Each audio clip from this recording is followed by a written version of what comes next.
जो माँ सबकी मनोकामना पूर्ण करती है, जो माँ सबका कल्याण करती है, भलाई करती है, हमेशा उसी के बारे में सोचती है। लेकिन जो चोर है उन लोगों ने माता को भी नहीं बख्शा, उनके मंदिर में, जी हाँ, उनके गृह में ही चोरी कर दी। और आज मैं इसी को पूरा विस्तार से बताने जा रही हूँ। आखिर क्या हुआ, कैसे हुआ, सभी चीजें मैं आपको बताऊंगी। अरे यार ये तो बताओ कौन से मंदिर में हुआ? अरे भाई मेरे बोलने दो आके। तो यह जो मामला है, यह जो चोरी हुई है वह गोपालगंज के थावे मंदिर में हुई है। और वहां पर माता के जो मूर्ति थी वहां पर पता आप लोग को सोने का 51 लाख का मुकुट रखा हुआ था, साथ ही साथ चांदी सोने का हार भी था। लगभग वहां पर करोड़ों का सामान था। और जो चोर थे वहां कर उस करोड़ों के सामान को लेकर चले गए। यह बहुत ही ज्यादा परेशानी की बात थी। वहां जितने गोपालगंज के जितने भी लोग थे सब परेशानी में आ गए थे। वहां पर सभी लोग पहुंचे, जैसे वहां गोपालगंज के एसपी पहुंचे, डीआईजी पहुंचे, बड़े बड़े अधिकारी मंत्री सभी लोग पहुंचे। और वहां पर बहुत ज्यादा टेंशन भरा माहौल था। जब इस पूरे मामले पर सीसीटीवी कैमरा को खंगाला गया उसके बाद पता चला जो चोर थे उनकी संख्या 2 थी। और वह लोग पीछे से सीढ़ी की मदद से मंदिर में गए और वहां से उस सभी जितना भी सामान था उसको चुरा लिया। दरअसल यह जितना भी चीज था ये तब पता चला जब सुबह में पूरा दरबार खुला। और आप लोग को पता है उस मंदिर में मतलब करोड़ों सैकड़ों लोग वहां पर जाते थे, सैकड़ों भक्त, सैकड़ों जितने भी श्रद्धालु थे सब वहां पर माता की मनोकामना मांगने जाते थे, वहां पर माता की पूजा करने जाते थे। लेकिन चोरों ने चोरी कर दी। इस वजह से वहां पर कितना आप सोच ही सकते हैं परेशानी भरा माहौल था। और जैसे कि कहा मैंने कि सीसीटीवी कैमरा को खंगाला गया। अभी मैं आपको बगल में सीसीटीवी कैमरा की फुटेज दिखा रही हूँ, आप पहले उसको देख लीजिए। और मुझे बताने में भी दुख हो रहा है कि माता को भी नहीं छोड़ा चोरों ने और उनके भी मंदिर से उन लोगों ने सामान चुरा लिया। और आप लोग को पता है करोड़ों का सामान, जी हाँ, करोड़ों का सामान वहां से ले गए। सोने का मुकुट सिर्फ 51 लाख से ज्यादा था। अभी आप पहले चोर तो केवल बाहर और घर में भी चोरी करते थे, अब तो मंदिरों में भी चोरी करने लगे हैं। जी हाँ, मंदिरों में भी वह लोग चोरी करने लगे हैं। अभी मैं आपको सभी लोगों की बातों को सुनाऊंगी, जैसे एसपी की बातों को, डीआईजी की बातों को, और जो वहां पर शिक्षा मंत्री मौजूद थे यानी सुनील कुमार, उनकी भी बातों को सुनाऊंगी। पहले तो आपने सीसीटीवी कैमरा की जो फुटेज है वो सब तो देख ली। अब मैं आपको वहां के गोपालगंज के एसपी उनकी बातों को सुना देती हूँ और उन्होंने क्या कुछ कहा आप सुन लीजिए। पहले आज रात में थावे मंदिर के पीछे की दीवार से 2 चोर अंदर घुसे हैं।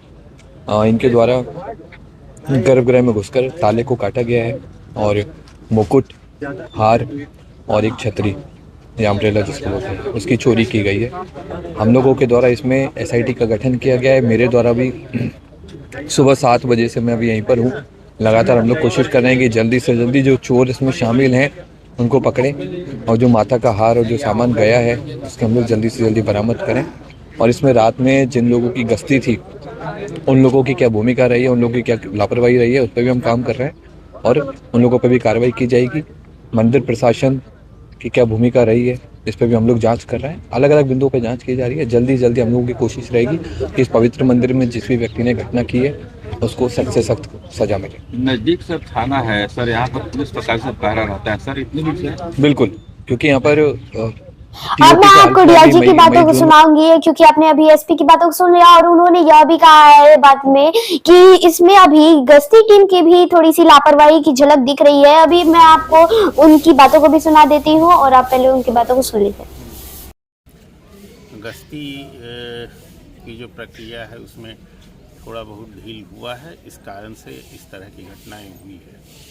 तो जिन पदाधिकारियों की लापरवाही परिलक्षित हुई है उन पर कार्रवाई हो रही है।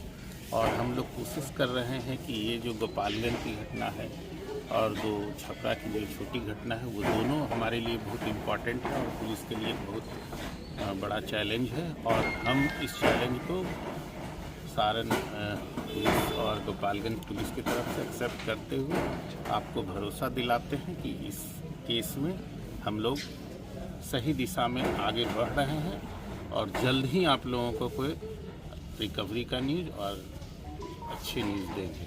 कैसे पता चल पाए कि इनकी संख्या। तो अभी आपने डीआईजी की बातों को सुन लिया और अब मैं आपको शिक्षा मंत्री यानी सुनील कुमार की बातों को सुना रही हूँ, जो उस क्षेत्र को प्रतिनिधित्व करते हैं। और अभी आप उनकी बातों को सुन लीजिए, उन्होंने भी बहुत सी चीजें कही है। दुर्भाग्यपूर्ण है और साथ ही साथ अत्यंत ही निंदनीय है। जिस किसी ने इस घटना को अंजाम दिया है उसकी हम तीव्र भर्त्सना करते हैं। और जैसा कि आपने देखा, सुबह से ही यहाँ के पुलिस अधीक्षक लगे हुए हैं, उनकी पूरी टीम लगी हुई है। जो एफएसएल की टीम थी वो भी आई और जो रेंज डीआईजी हैं वो भी यहाँ आकर के कैंप कर रहे हैं। और पुलिस को जो तहकीकात करनी है और जो साक्ष्य इकट्ठे करने हैं ताकि जिसने इस घटना को अंजाम दिया उसकी गिरफ्तारी हो सके और चोरी गए हुए सामानों की बरामदगी हो सके। पुलिस अपना अनुसंधान कर रही है। वो निश्चित रूप से सभी लोग लगे हुए हैं, पूरे ज़िले की टीम, पूरे रेंज की टीम। और हम उम्मीद करते हैं कुछ न कुछ अच्छा फलाफल होगा और मंदिर की सुरक्षा बढ़ाई जाए। तो अभी आपने उनकी भी बातों को सुन लिया और कब से मैं जो आपको थावे मंदिर के बारे में भी इतनी सारी जानकारी दे रही थी। और हाँ, मैंने अपने सक्सेस बिहार के पेज पे यह पूरा वीडियो अपलोड कर दिया है कि जो माता थी वह कामाख्या से थावे पहुंची थी, वो भी किसके लिए। तो उनके भक्त, एक रासू नाम का भक्त था, उसका 2 टुकड़े हो गए थे पूरे सर का। इस वजह से माता को उसने जैसे ही पुकारा, माता कामाख्या से थावे पहुंची थी। और वैसे ही पूरी जानकारी मैंने आप लोग को अपने सक्सेस बिहार के पेज में अपलोड कर दिया है, आप जाके देख लीजिए। करीब यह 1-2 महीने पहले का वीडियो है, आप जाके देख लीजिए, आपको बहुत सी जानकारी मिलेगी। और हाँ, जो भक्त है उनकी आस्था को जो चोरों है उन्होंने तोड़ दिया और कितनी मनोकामनाएं लेकर आए थे वह माता के पास। और जो माता है उनका सारा चीज चुरा लिया। यह बहुत ही ज्यादा दुख भरी घटना है कि उनका मुकुट, उनका श्रृंगार का सामान उन लोगों ने चुरा लिया। घर में भी चोरी करते हैं, ये तो बात मानते ही है, वो तो हमेशा घर में चोरी करते हैं, लेकिन वो मंदिर में चोरी करने लगे, ये बात सुन के सबको शौक लग गया। हाँ, और अब मैं आपको एक और शॉक न्यूज बताती हूँ। यह सबसे ज्यादा यह आश्चर्य की बात है कि जहाँ पर मंदिर है उसी के चंद कदम पे एक पुलिस स्टेशन है, लेकिन आखिर ऐसी घटना को चोरों ने कैसे अंजाम दे दिया। और पुलिस का भी स्टेशन है लेकिन वहाँ पे चोरी हो गई, ऐसा कैसे हो सकता है? हाँ, हुआ है, अब पता नहीं कैसे हुआ है, चोरों ने ऐसी घटना को अंजाम दिया, यह बहुत आश्चर्य की बात है। तो अगर इस पूरे मामले पे और भी जांच पड़ताल होगी तो मैं आपको इस पूरे मामले का और इस मामले के वजह से चोर को पकड़ाना चाहिए और सजा भी मिलनी चाहिए। या तो मिलेगी ही, अभी पुलिस इस पे काम कर रही है। जैसे ही जांच पड़ताल होने के बाद जो भी सच सामने आएगा मैं आपको बताते रहूंगी। इस वजह से अगर और भी ऐसे वीडियो चाहते हैं तो आप मेरे सक्सेस बिहार चैनल को आप यूट्यूब से देख रहे हैं तो लाइक और सब्सक्राइब कर लीजिए, फेसबुक से देख रहे हैं लाइक और फॉलो लीजिए। तब तक के लिए नमस्कार, और भी ऐसे वीडियो ले देंगे।